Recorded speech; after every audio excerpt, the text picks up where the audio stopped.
예수님께서는 주로 이 갈릴리의 서쪽, 우리가 아는 도시 중엔 가버나움이 있죠. 그 갈릴리의 서쪽에서 주로 사역을 많이 하셨습니다. 그런데 가끔은 예수님이 갈릴리 호수를 건너서 갈릴리 동쪽에 가서도 사역을 하신 적이 있어요. 그 중에 하나 유명한 것이 바로 뭐냐, 거라사라고 하는 지방에 가서 군대 귀신 들린 사람을 고친 이야기입니다. 워낙 스케일이 있다 보니까 우리가 다 아는 이야기죠, 그렇죠? 2천 마리의 돼지 떼를 몰살시킨 그런 어떤 그 어마어마한 스펙타클이 있었던 사건이죠. 이 거라사라는 지방은 원래 데가볼리라고 하는, 데카란 말은 열이란 뜻이고 볼리란 말은 폴리스, 그러니까 도시란 뜻이잖아요. 그래서 10개의 도시가 있는 거기에 속한 곳입니다. 그러다 보니까 예수님께서 이렇게 군대 귀신 들린 사람을 고친 이야기가 그 사람을 통해서 그 10개 도시 데가볼리 전체에 소문이 났어요. 그래서 사람들이 굉장히 놀랬다라고 하는, 놀랬다는 말은 정도 뭐냐면 그냥 놀란 것이 아니라 예수님이 굉장히 예수님에 대해서 어떤 그런 우러러보는 혹은 궁금해하는, 관심이 있어지는, 예수님의 인기가 올라가는 어떤 그런 상황이 벌어졌다는 것이죠. 그런데 주님은 그 상황이 딱 되자 바로, 저 같았으면 두루도 다니면서 좀 잘 들어보기도 하고 좀 누릴 텐데, 그렇죠? 그런데 주님은 바로 거기서 다시 호수를 건너서 서쪽으로 와버리십니다. 어떻게 보면 주님은요, 복음서에 나오지만 사람들의 어떤 환호와 사람들의 어떤 그 관심, 세상적인 인기를 자꾸 피하신다 하는 걸 알 수가 있어요. 그런 것이 자꾸 몰려올 때마다 주님은 그걸 피해서 그 자리를 떠나시는 걸 알 수가 있어요. 그래서 이 거라사 지방에서도 그렇게 사람들이 반응을 보이니까 떠나서 이제 다시 갈릴리 호수 서쪽으로 오신 것이죠. 자, 그런데 갈릴리 호수 서쪽에 딱 와서 보니까 여기서도 어느새 수많은 군중들이 예수님을 기다리고 있었습니다. 그 말씀을 기대하면서 그 능력과 그 역사를 기대하면서 사람들이 또 여기서도 기다리고 있는 거예요. 자, 그런 상황 속에서 그때에 벌어진 사건, 가버나움의 회당장 중에 하나인 그 야이로라고 하는 사람이 있어요. 가버나움의 회당장 중에 하나인 야이로. 야이로가 예수님께 와서 엎드려서 간구하기를 자기의 12살 먹은 딸이 지금 죽게 되었으니까 오셔서 그 아이 위에 손을 얹어서 그래서 좀 고쳐달라고 그렇게 간구를 합니다. 사실 이것은 충분히 뉴스거리가 될 만합니다. 특별히 예수님한테 어떤 그런 부분을 기대하고 몰려온 사람들한테는요, 정말로 이 관심 있는 이야기예요. 나사렛이라고 하는 곳에 시골 출신이잖아요. 거기에 선지자인, 그러니까 시골 출신 선지자인 그런 그 예수님이 어떻게 보면 본격적으로 중앙 무대에 진출할 수 있는 어떤 그런 기회라고 보여지기 때문에 그런 거예요. 회당장이라고 하면 그 당시 사회 속에서는 그 사회에서 인정받는 계층입니다. 그런데 그 회당장이 예수님께 도움을 구했다는 자체가 예수님이 정말 그런 치유와 회복의 사람으로서 그렇게 인정받는다는 뜻이고, 그렇기 때문에 그의 부탁대로 만일 그 회당장의 딸을 고쳐주게 되면 정말 이 선지자로서 어떤 그런 아주 확고한 위치를 확보할 수 있는 그런 순간이 온 거예요. 여러분, 이 얘기를 들을 때 혹시 너무 나쁘게 생각할 수 있어요. 뭐 그렇게 세속적으로 생각하느냐? 예, 맞아요. 세속적인 냄새 납니다. 하지만 그렇게 명성과 어떤 그런 위치를 얻은 것이 메시아로서의 예수님의 사역에 나쁘냐? 아니라는 것이죠. 그렇잖아요. 영향력이 있는 거니까 그렇게 나쁠 수만 없는 거예요. 다만 문제는 뭐냐? 그런 명성과 인기에 본인이 스스로 타락한다면 문제가 되지만, 그러나 우리가 알지만 예수님은 그렇게 타락할 분이 아니니까, 저 같으면 좀 문제가 되겠죠, 그렇죠? 예수님은 절대 타락할 분이 아니니까. 자, 여하튼 이 회당장 야이로의 딸을 고치는 이 이야기는요, 정말 다른 병자들을 고치는 것과 달리 굉장히 뉴스거리가 될 수 있는 그런 일이기 때문에, 그래서 예수님께서 이제 그 야이로의 딸을 고치러 그 집으로 가는 동안에 굉장히 많은 사람들이 막 에워싸고 따라가기 시작합니다. 관심이 있다 그 말이죠. 성경 표현대로 하면 에워싸 밀었다 이렇게 됐어요. 그래가지고 막 가면서 정말 관심이 있어 하는 거예요. 과연 고치실 거냐 아니면 못 고치느냐. 요즘 같으면 말이죠, 정말 뉴스거리가 된 거예요. 그래서 뭐 KBS, MBC 뭐 혹은 연합통신 뭐 무슨 여러 신문들 기자들이 다 지금 와가지고 막 지금 현장에서 취재하는 정도의 그런 분위기 된 거예요. 근데 여러분, 정작 그 야율의 딸을 고치러 가는 예수님의 마음은 어떤 마음이었을까? 거기하고는 전혀 상관이 없으시다. 뭐 그 딸을 고치는 것이 굉장한 어떤 그런 이 사역적으로 볼 때도 아주 굉장한 어떤 그 좋은 기회가 되니까 그런 것 아니에요. 유명한 사람이니까 정말 그 딸을 고치면 큰 어떤 이득이 있으니까 그런 거 아니라는 거예요. 단지 예수님이 그 야이로의 집까지 가면서 그 딸을 고치러 간 이유는 딱 한 가지입니다. 왜냐하면 그 아버지가 그렇게 간절하게 원하니까. 그 아버지가 그렇게 간절하게 부탁하기 때문에 정말 회당장의 체면이고 뭐고 다 내던지고 말이죠. 딸을 살리기 위해서 이 시골 출신의 선지자 앞에 기꺼이 무릎을 꿇고 간청하는 그 아버지의 그 애절한 마음 때문에 그래서 가시는 거예요. 예수님 마음이 그렇다는 걸 어떻게 알 수 있느냐?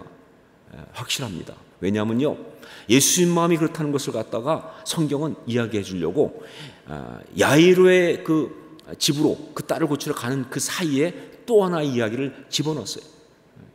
그러니까 이야기를 갖다가 샌드위치 스타일로 하나 또 집어넣었어요. 그 이야기가 바로 한 여인을 고친 이야기입니다. 자, 결국은 그 여인을 고친 이야기를 야이로의 집으로 그 딸을 고치러 가는 이야기 사이에 집어넣은 그것은요, 성경이 의도적으로 그렇게 한 것입니다. 바로 그걸 통해서 성경은 두 가지를 이야기해 주려고 하는 것이죠. 그 두 가지 중에 하나가 뭐냐? 우리를 향한 예수님의 그 사랑과 은혜가 어떤 것인지를 보여주려고. 자, 예수님이 우리를 정말 구원하시고 우리에게 은혜를 주시는데 우리를 향한 예수님의 그 사랑과 은혜가 어떤 것이냐? 이게 왜 중요하냐면 그건 결국 뭐냐? 지금 우리가 사역을 한다면 어떻게 해야 되냐를 결정하기 때문에. 결국 우리가 사역하는 건 뭐예요? 예수님의 사랑을 전하는 거 아닙니까? 우리가 하는 모든 사역은 뭐예요? 주의 은혜를 전하는 거 아니에요? 그렇기 때문에 지금 우리도 사역할 때, 지금 우리도 정말 그 은혜를 전할 때, 그 복음을 전할 때 어떻게 해야 하는지를 알려주는 것이기 때문에 굉장히 중요한 것이죠. 여러분, 여기에 분명히 나타난 것은 뭐냐? 이 주님의 이 사랑과 은혜 이야기 속에는요, 효율적이란 말과는 거리가 멀다는 거예요. 효율적이니까 혹은 뭐예요? 굉장히 효과가 있으니까 아니요. 어떻게 보면요, 어리석을 만큼 치우친 것처럼 보여요. 잠깐 미리 말씀드리면 그래요. 야이로의 딸을 고치러 가는 이 중요한 기회에 사실은 그 딸이 뭐예요? 지금 경각을 달리고 있어요. 실제로 나중에 죽었으니까. 그러니까 지금 시간이 없는데 그런데 가는 그 일에 그 중요한 일을 하면서 한 여인을 고치기 위해서 멈추신다는 거죠. 그 중요한 시간들을 허비한다는 거예요. 이게 우리 주님의 사랑이에요.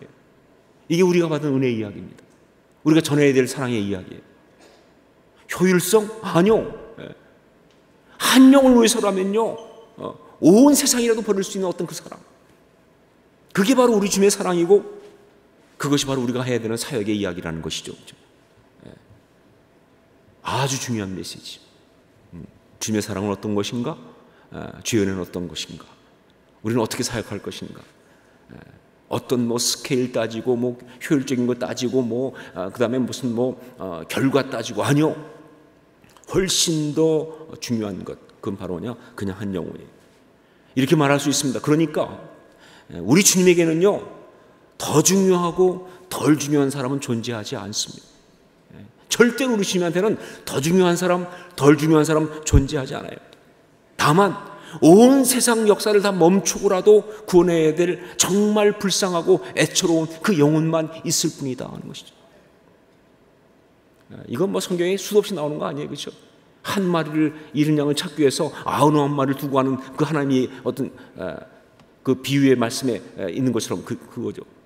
자, 이것이 바로 첫 번째 이 이야기가 보여주고 있는 중요한 모습이에요. 자, 그리고 또 한 가지 이 이야기가, 이 여인의 이 고침받는 이야기가 보여주고 있는 중요한 게 뭐냐? 예수님 앞에 나가서 치유받는다는 것이 무엇으로 가능하냐 하는 거예요. 이 여인이 치유받았는데, 자, 예수님 앞에 가서 치유받는다는 것이 무엇으로 가능한지, 즉 어떤 것이 우리 주님의 마음을 움직이는 것인지, 어떤 것이, 어떤 자세가 그 우리 주님의 구원의 역사를 일으킬 수 있는 것인지, 어떤 것이 그 은혜가 응답하게 하는 것인지, 바로 그거를 알려주는 거예요. 이건 다른 말로 말하면 뭐냐? 기도하는 방법입니다. 기도하는 방법이에요. 간구하는 자세입니다. 응답받는 비결이에요. 어떻게 기도해야 합니까? 어떻게 간구해야 합니까? 어떻게 응답받을 수 있습니까?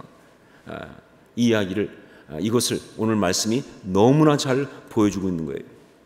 자, 그렇게 이제 무리가 에워싸는 가운데 야이로의 집을 향해서 이제 그 딸을 고치게 가고 있는 사이에 그 무리 가운데 한 여인이 있었다라고 이야기하고 있습니다. 그런데 이 여인이 어떤 여인이냐를 소개하면서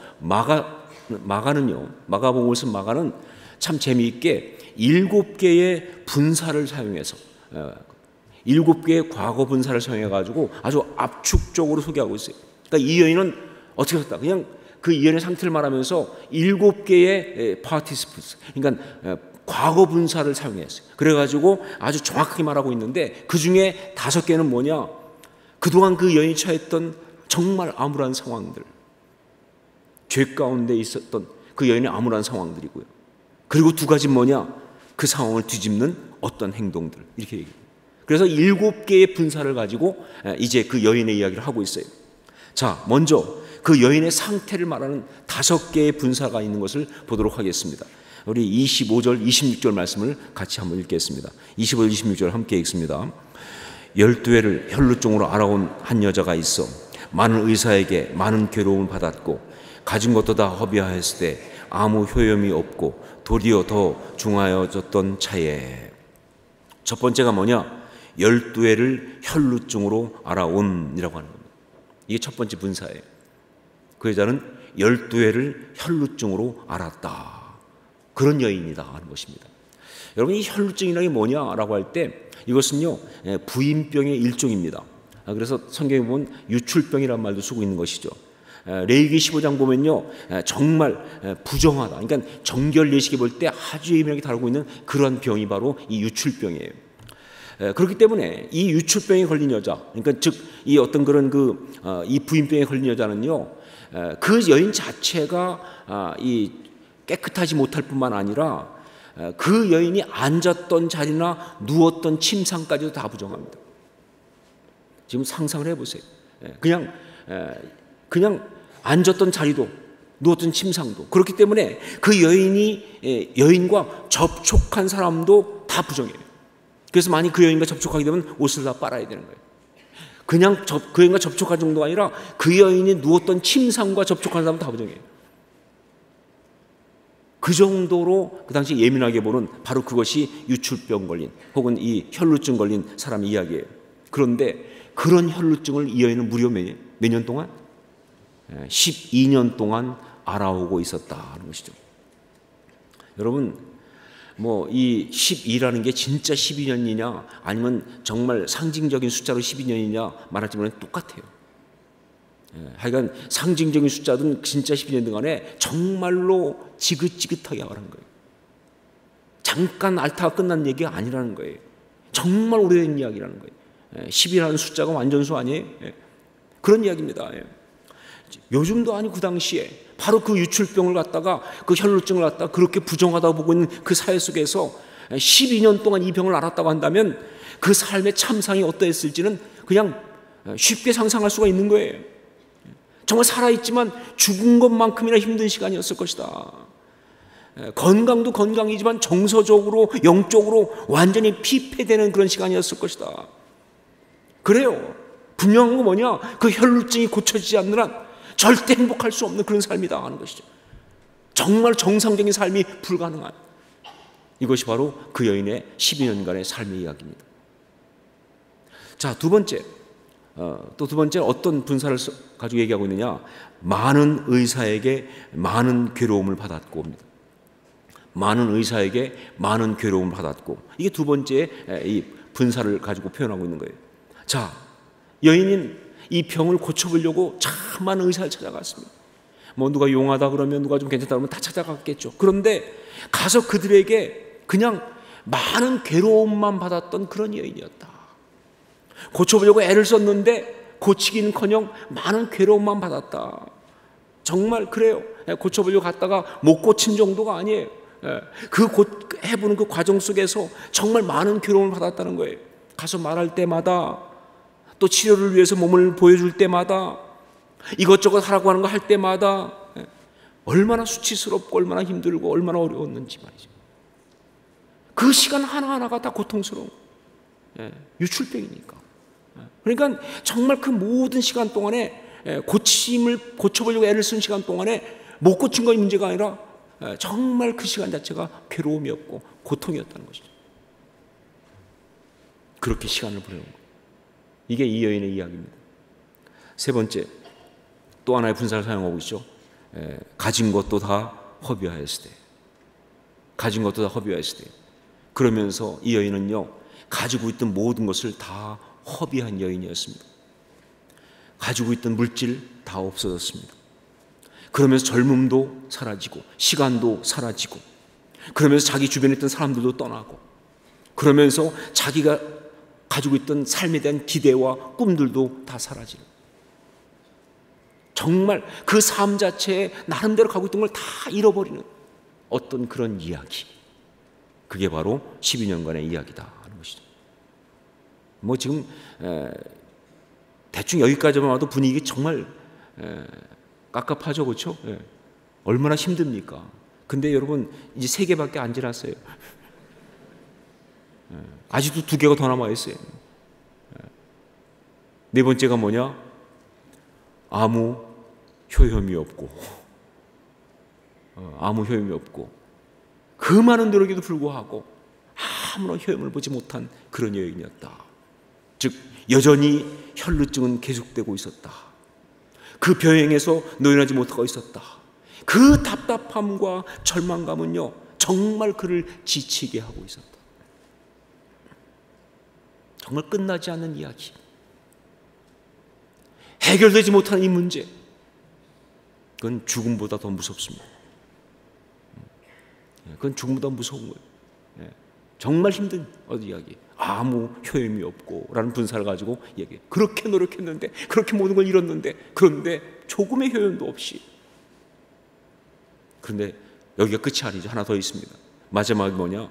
도리어 더 중하여졌던 차에, 도리어 더 중하여졌던 차에, 그냥 효험이 없는 정도가 아니라 오히려 더 나빠지는 상태에 있는 여인이었다. 조금이라도 그래도 뭐 나아지는 힘만 보여도 희망을 가질 거예요.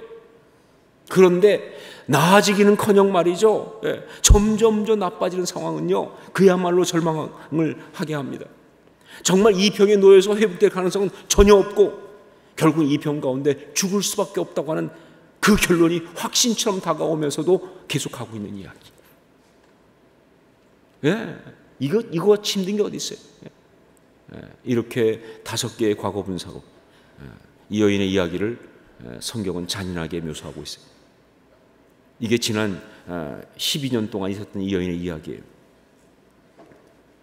정말 한마디로 말하면 뭐냐? 고질병에 고통받고 있는 절망적인 삶이다 하는 거예요. 자기 잘못 아니거든요.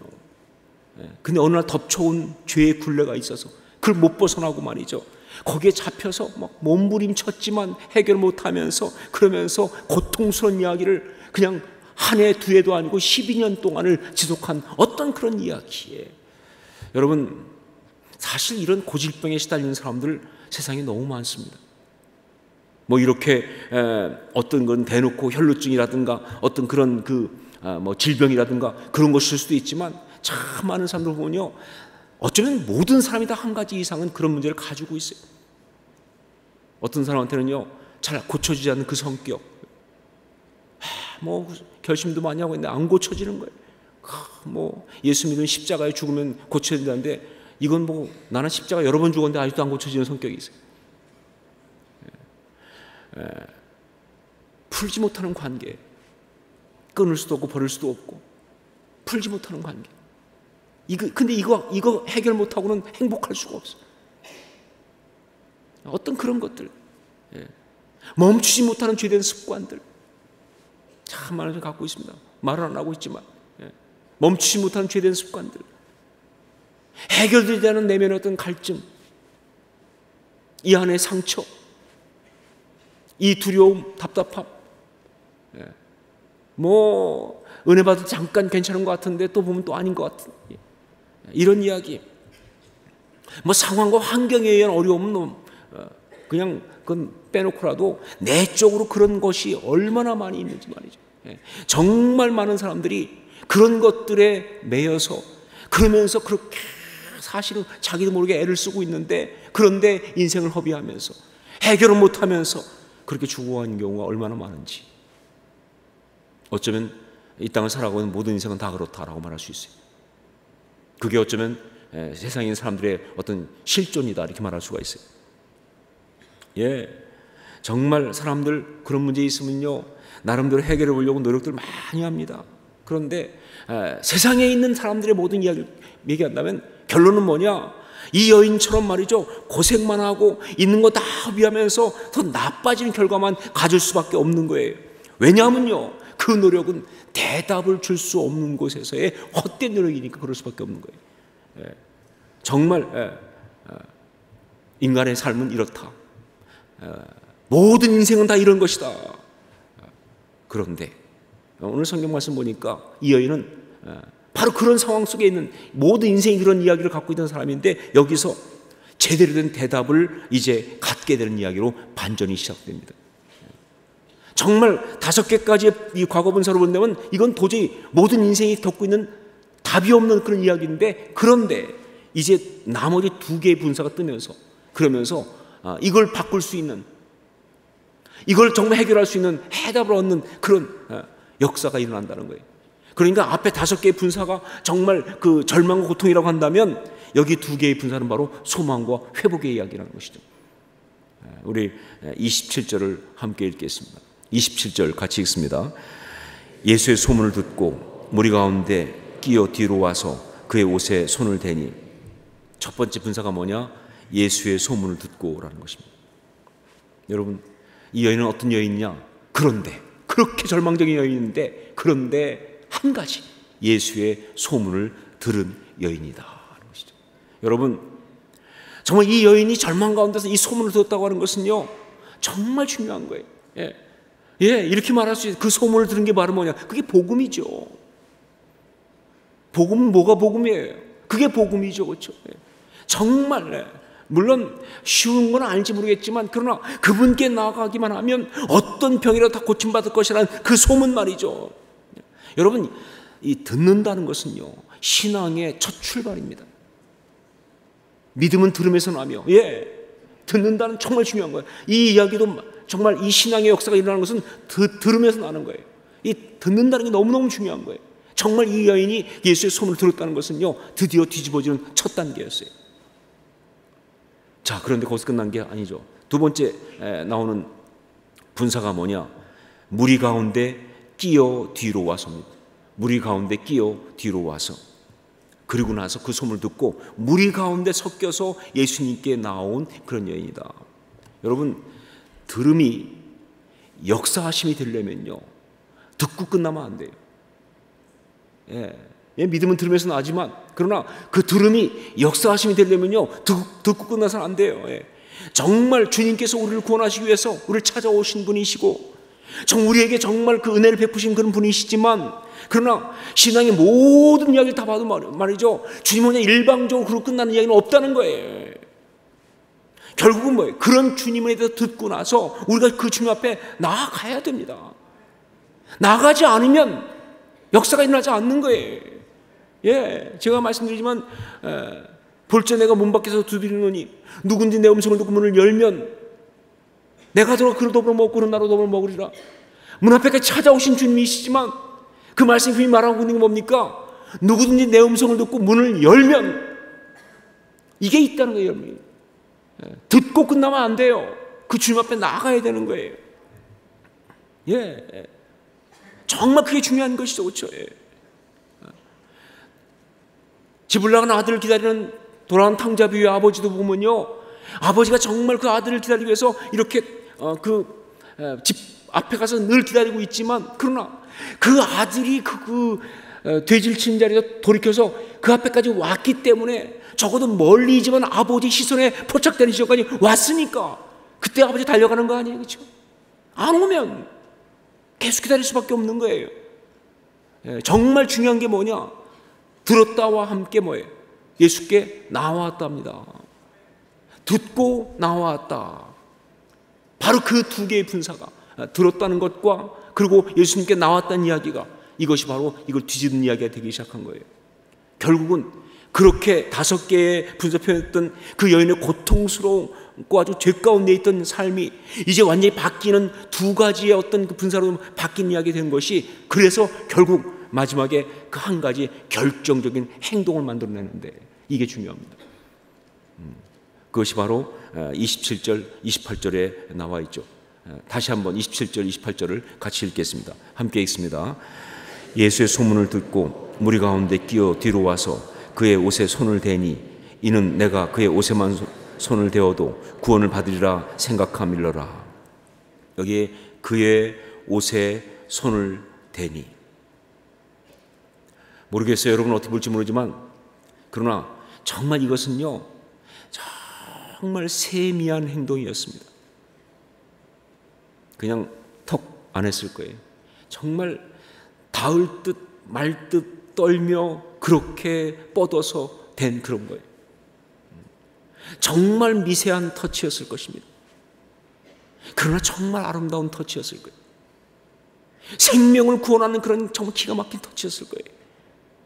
너무나 약해 보이지만 그러나 죄를 이기는 강력한 터치였을 거예요. 여러분, 여인도 알아요. 내가 주님을 만지면 주님이 부정에 걸려. 유출병에 걸린 여자와 접촉되면 다 부정하니까. 그러면 야이로에 가서 딸을 고치고 뭐고 불가능해요. 있을 수가 없어요. 어쩌면. 아니면 그 전에 그냥 정말 이제 사람들과 접촉하는 거에 대해서 너무나 고통이 있던 여인 아닙니까? 그런데 사람들이 가가지고 그 옷을 만진다는 것이 쉬운 건 아니었겠죠. 하지만 안 만질 수가 없어요. 그게 정말 자기의 유일한 길이니까. 그러니까 뻗어서 만질 때 얼마를 망설이면서 뻗었겠습니까? 정말 그러면서 딱 옷에 손을 댔을 때 그건 정말 아주 세미한, 아주 떨리는 그런 터치였을 것이다.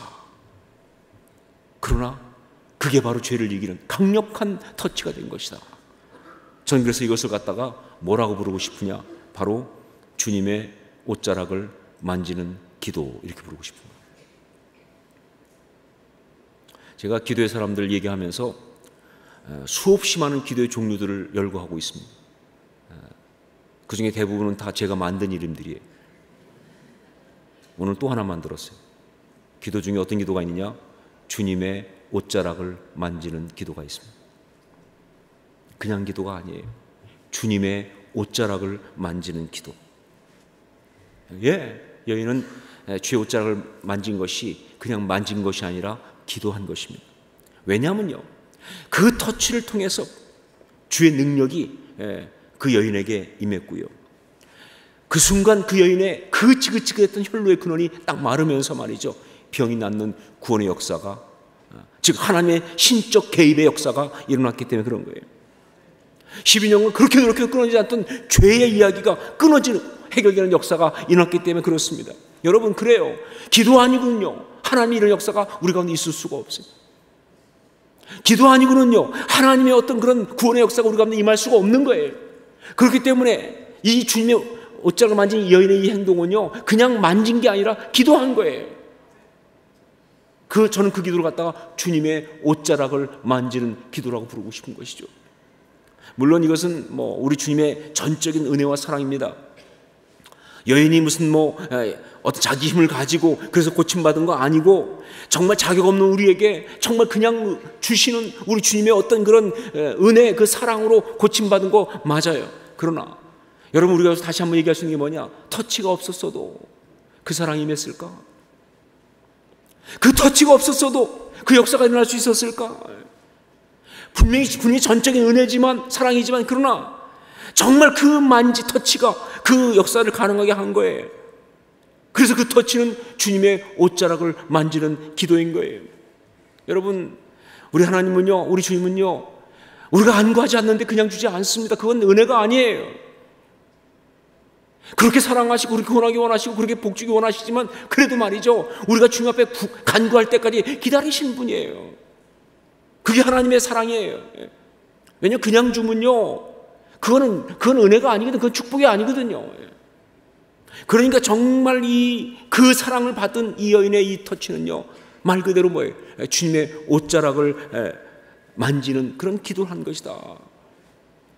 여러분, 그 기도는 바로 어떤 기도냐? 어떤 고통에 있든지, 어떤 어려움 가운데 있든지, 얼마나 질긴 이야기 가운데 있든지, 얼마나 절망스러운 이야기 가운데 있든지, 얼마나 오랫동안 정말 힘들고 아팠든 상관없이 그 모든 것들을 갖다가 다 고쳐주시고 회복하시고 정말 그 모든 것을 승리하게 하시는 그런 약속과도 같은 터치다. 여러분, 저는 오늘 이야기 한 가지만 말하고 싶어요. 주님의 옷자락을 만지는 기도 우리는 할 수 있습니다. 이게 중요한 거예요. 주님의 옷자락을 만지는 기도 우리 할 수 있는 사람들이에요. 이게 우리가 그리스도인 된 축복이에요. 주님의 옷자락을 만지는 기도 우리는 해야 한다는 거예요. 그래서 정말 중요한 것입니다.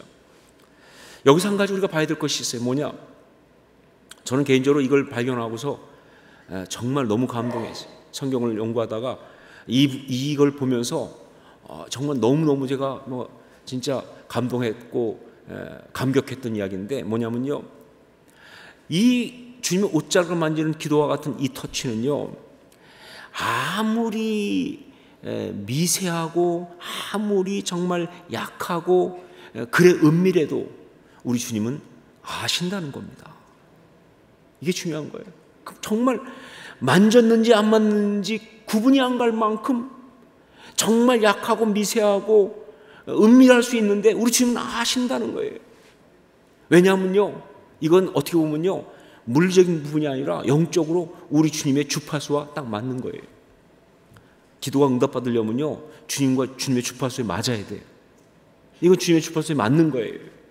자, 여기 이 혈루증 걸린 여인의 이야기를 보면 뭐냐면요, 그 여인이 그 주님의 옷자락에 손을 대자마자 주님의 허락도 없이 능력이 먼저 나갔어요.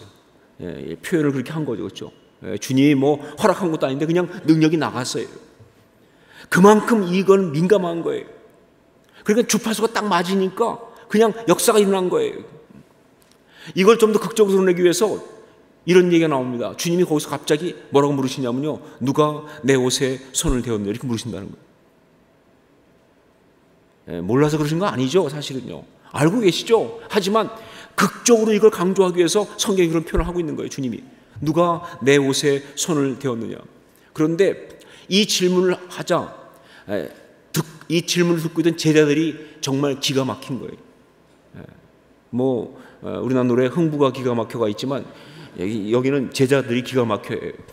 왜 기가 막히냐면요, 아니 지금 분위기가 무리가 에워싸가지고 말이죠, 정말 밀고 당기는 그런 상황이에요. 그러니까 옷에 손을 대는 정도가 아니라 옷이 찢어질 상황이라고요. 그런데 거기서 주님이 누가 내 옷에 손을 대었느냐 라고 묻다니 이게 무슨 소리야 도대체. 그래서 제자들이 묻자, 아니 이렇게 많은 사람이 에워싸는데 그렇게 물으시는가 말이야, 할 정도로 말이죠. 이거 말이 안 되는 이야기죠. 그렇죠? 근데 여러분, 여기 중요한 게 있어요. 여기 이 성경이 말하고 있는 중요한 메시지가 있어요. 우리 주님한테는요, 물리적으로 그렇게 주님을 에워싸고 밀고 당기고 소리 지르는 사람들은 안 들리신다는 거예요. 그건 우리 주님에게는 아무런 관심이 없는 부분이에요. 그건 우리 주님께는요, 전혀 터치가 아니에요. 그런데 그 사이에 있는 그 여인의 그 떨리는 세밀한 손길은요, 우리 주님을 흔드는 터치예요. 이게 중요합니다. 사람들이 그렇게 밀고 당기는 건 전혀 아랑곳하지 않고 주님은요, 그 가운데서 정말 있는 그 작은 터치를 놓치지 않으신다고 말해요. 바로 그게 우리 주님이세요. 바로 그것이 우리가 드리는 기도를 들으시는 우리 주의 역사입니다. 지금도 그것이 우리의 간구가 주님 앞에 나가는 어떤 이야기예요, 여러분. 정말 그래요. 수천 명이 모여가지고 통성으로 기도한다 할지라도 주님은 안 들으실 수 있어요. 그러나 그 가운데 있는 한 정말 작은 어떤 여인의, 어떤 그런 젊은이의, 어떤 그런 사람의, 어떤 그런 아버지의, 어떤 어머니의, 어떤 아내의, 어떤 남편의 정말로 그 어떤 세미한 터치와 같은 간구는요, 우리 주님은 들으시는 거예요. 수만 명의 외침 속에서도 그게 들리신다니까요. 그 눈물, 그 신음, 그 간구가, 이게 우리 주님이세요. 믿으세요, 여러분? 성경 그 얘기를 하는 거예요. 저는 성경 공부하다가 이거 발견하고서요, 정말 감격했어요. 와, 그렇다. 주님은 아신다. 들으신다. 여러분, 확실히 말할 수 있는 게 뭐냐면요, 주님의 옷자락을 만지는 기도, 우리 주님 절대 놓치시지 않으세요. 주님의 옷자락을 만지는 그 기도는요, 우리 주님이 절대 놓치지 않는 그런 기도라는 거예요. 자, 그러면 주님의 옷자락을 만지는 기도, 그것은 어떤 기도인가? 무엇이 주님의 옷자락을 만지는 기도가 되게 하는가? 우선 첫 번째로 간절함입니다. 간절함. 죄 가운데 있는 사람이, 고통당하는 사람이, 어려운 가운데 있는 사람이 다 간절하지 않겠습니까? 라고 생각할지 모르면 꼭 그렇지 않아요. 사실 여기서 말하는 이 간절함은요, 병이 나았으면 좋겠다, 내가 힘든 거 빨리 벗어났으면 좋겠다, 내가 돈을 좀 벌었으면 좋겠다, 이 문제가 풀렸으면 좋겠다라고 하는 죄와 고통에서 벗어나고 싶다는 간절함만을 말하는 게 아니기 때문에 그래요. 이 여인의 경우에 간절함은요, 정말 이 혈루증에서 고통받고 힘든 거, 어려운 것, 그것 때문에 내가 정말 고통받으니까 나았으면 좋겠습니다는 그런 간절함만이 아니라, 정말 중요한 게 바로 뭐냐면요, 내가 그 옷자락에 손만 대어도 나을 거라고 믿는 바로 그 간절함이에요. 꿈을 꾸는 겁니다. 포기할 수 없다는 거예요. 이대로 살 수 없다는 거예요. 그러니까 주님 앞에 나가면 주님께서 고쳐줄 거라는 것을 바라는 그 마음이에요. 여러분, 정말 가슴에 꿈을 가지고 있는 자만 갖고 있는 그 간절함이에요. 포기한 사람은 가질 수 없는, 타협한 사람은 가질 수 없는 그런 것들이에요. 많은 경우 말이죠, 신앙생활 가운데도 마치 승화하고 초월한 것처럼 아주 내려놨다고 말은 다 내려놨습니다. 그런데 사실 내려놓은 것이 아니라 팽개친 거죠. 포기한 거죠, 그렇죠? 절대 바르지 않습니다. 여러분, 정말 우리 삶 가운데서 포기할 게 있고 포기할 수 없는 것이 있는 거예요.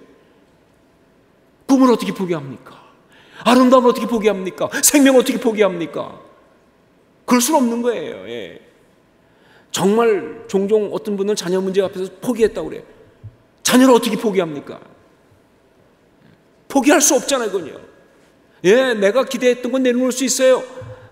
내가 원하던 그림 내려놓을 수 있어요. 나의 어떤 이야기를 강요하던 거 내려놓을 수 있어요. 그러나 정말 그 자녀를 향한 어떤 하나님 앞에서 그 꾸는 가장 그 아름다운 꿈은 포기할 수 없어요. 그건 정말 내려놓을 수가 없는 거예요. 내가 죽는 아이더라도. 그게 간절함이에요. 그게 간절함이에요. 내가 그 옷에만 손을 대어도 나음을 입을, 그게 간절함이에요. 내가 옷에만 손을 대어도 나을 것 같습니다. 나을 줄 압니다. 그게 간절함이에요. 낳고 싶다가 간절함이 아니라 이 간절함이 있어야 합니다. 정말 주님 앞에서, 정말 주님, 내가 정말 주님 앞에 나가면 이 모든 문제 앞에서 주님 내게 역사하실 줄 믿습니다. 그게 간절함이에요. 꿈을 포기할 수 없어요. 나는 절대 아름답게 사는 이 삶을 포기할 수 없어요. 그냥 이대로 있을 수는 없습니다. 주님은 나로 하여금 그렇게 정말 이대로 살지 않고 정말 아름답게 할 줄을 믿습니다. 이게 간절함이에요. 간절함이에요. 간절함이 바로 주님의 옷자락을 만지는 기도의 가장 중요한 첫 번째 요소입니다. 두 번째가 뭐냐? 겸손함이에요. 겸손함. 나는 자격이 없습니다. 그러나 주님, 저를 불쌍히 여기셔서 은혜를 베푸소서. 이게 겸손함이에요. 이것이 바로 주님의 옷자락을 만지는 기도의 또한 필수적인 것입니다. 여러분 성경에 나오는 바 예수님의 마음을 움직인 그 터치들을 보면요, 다 공통점이 뭐냐? 겸손한 신앙이었어요. 가버나움 백부장도 그랬고 수로보니게 여인도 그랬고요. 다 그랬어요. 가만히 와서, 그것도 뒤로 와서 정말 그 옷만 만지는 손길은 겸손한 것, 그 손길입니다. 정말 그것이 아름다운 터치예요. 이게 정말 귀한 기도예요. 여러분, 주님의 옷자락을 만지는 그 기도는요, 그렇기 때문에 주장하지 않습니다. 주님의 옷자락을 만지는 기도는요, 절대 어떤 것을 주 앞에서 강요하지 않습니다. 주님의 처분에 맡기는 거예요. 혹시 응답 안 하셔도 원망하지 않아요. 그냥 주의 옷자락을 만질 뿐이에요. 살리시고 죽이시는 건 주의 뜻입니다. 나는 다만 주님의 옷자락을 만집니다. 그거예요. 이것이 바로 주님의 옷자락을 만지는 어떤 그 기도의 필수적인 것이다. 겸손함. 정말 이러한 기도가 아니면 그건 주님의 옷자락을 만지는 기도라고 할 수가 없다는 것이죠. 자, 그리고 또 한 가지, 세 번째 뭐냐? 담대함입니다. 담대함. 이미 말씀드렸지만 생각만 하는 것은 결코 어떤 역사도 이룰 수가 없습니다. 신앙은 생각하는 것이 아니라 행동하는 것입니다. 헌신과 결단의 행동, 그것이 있어야 한다는 거예요. 그러니까 저는 이렇게 생각합니다. 모든 신앙은, 그 신앙이 어떤 것인지 간에 정말 그것 진짜 신앙이 되려면 기본적으로 다 그것은 에스더의 고백과 연결된 것이다. 바로 뭐냐? 죽으면 죽으리라. 그게 신앙의 행동이에요. 정말 모든 신앙은 궁극적으로 죽으면 죽으리라와 연결되어 있는 게 신앙이에요. 정말 두렵고 힘들고 때로 그래서 수치당하거나 어려움을 겪을 수 있지만, 그러나 죽어도 정말 죽으면 죽으리라, 정말 당하면 당하리라, 그러면서 나가는 게, 그게 바로 뭐예요? 주님의 옷자락을 만지는 그 기도의 특징이에요. 뽕나무에 올라간 삭개오처럼 사람들의 제재와 비난을 무릅쓰고 외쳤던 그런 바디메오처럼 말이죠. 비난을 무릅쓰고 주님 발에 향유를 부었던 여인처럼 말이죠. 그것이 바로 주님의 옷자락을 만진 기도예요. 사람들은 그렇게 믿지 말라고, 그거는 광신이라고, 그렇게까지 할 필요가 있겠냐고 할지 모르겠지만, 아니요, 내 상식과 판단과 어떤 그런 일상을 깨면서 말이죠. 어떤 사람은 철야기도 합니다. 어떤 사람은 새벽기도 합니다. 어떤 사람은 금식기도 합니다. 어떤 경우는 정말 작정기도 합니다. 산기도에 올라갑니다. 그 기도 한 번 하지 그렇게 멀리까지 가느냐? 올라간다고요. 왜? 주의 옷자락을 만져야 하니까. 그게 맞는 거예요. 주님의 옷자락을 만지는 기도는요, 담대함이에요. 사람들의 평가나 비난을 두려워하지 않아요. 내 생명을 던지면서 그렇게 기도하는 담대함. 주님의 옷자락을 만지는 기도, 여러분, 그것은 우리 신앙인이 반드시 다 해야 될 기도입니다. 뭐 하지 않을 수 있으면 좋겠지만, 그러나 안타깝게도 우리가 살아가는 삶의 모든 것이 혈루증과 같은 어떤 그러한 죄의 어떤 이야기가 가득한 곳이기 때문에, 모든 인생이 정말 크든 작든 거기에 매여 있기 때문에, 정말 그것이 원치 않게 우리를 덮쳐오고 붙들고 그러기 때문에 말이죠. 그래서 우리는 이 기도를 하지 않을 수가 없는 거예요. 주님의 옷자락을 만지는 기도 해야 돼요. 그런데 또한 이걸 할 수 있다는 게 정말 특권이에요. 여러분, 역설적으로 말해서 혈루증을 앓던 그 여인, 정말 주님의 옷자락을 만지는 그 기도를 하고 나서 그 혈루증이 고침 받았어요. 그러면 그 여인은 아픈 것이 나았다로 끝났습니까? 아니요. 그냥 아픈 것이 나았다로 끝난 것이 아니에요. 12년 인생 다 잃어버렸다로 끝났습니까? 아니요. 천국을 얻었잖아요. 주님을 얻었잖아요. 그렇죠?